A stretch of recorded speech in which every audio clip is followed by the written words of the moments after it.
மாணவிகளின் தற்கொலை குறித்து விசாரணை நடத்தி உரிய நடவடிக்கை எடுக்கப்படும் என விழுப்புரம் மாவட்ட ஆட்சியர் லட்சுமி தெரிவித்துள்ளார். கொஞ்சம் காலேஜில் இருக்கவங்க சில டிமாண்ட்ஸ் வச்சுருந்தாங்க.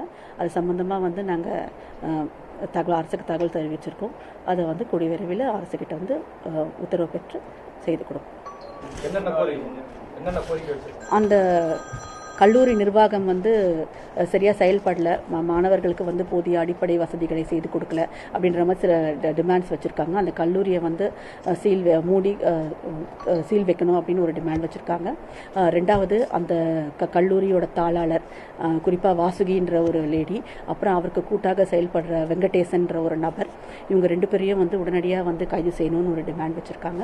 அடுத்து அந்த கல்லூரியில் எக்ஸாம் ரொம்ப அதிக அளவில் ஃபீஸ் ரொம்ப அதிக லட்சக்கணக்கில் அவங்க கிட்ட ஃபீஸ் வாங்கியிருக்காங்க அந்த மாணவர்கள்கிட்ட இருந்து. அதை திரும்பவும் அரசு நிர்ணயித்த அந்த அளவை விட கூடுதலாக அவங்க கட்டினதை பெற்றுத்தரணும் அப்படின்ற மாதிரி ஒரு கோரிக்கை வச்சுருக்காங்க. அதுக்கப்புறம் அந்த குழந்தைகளை சப்போஸ் அந்த காலேஜ் சரியாக இல்லாதனால அங்கே படிக்கும் அந்த மாணவ மாணவியர்களை வேறு கல்லூரிக்கு மாற்றணும் அப்படின்ற மாதிரி இன்னொரு கோரிக்கை வச்சுருக்குறாங்க. இதுதான் அவங்களுடைய மேஜர் கோரிக்கையாக அவங்க வச்சுருக்காங்க.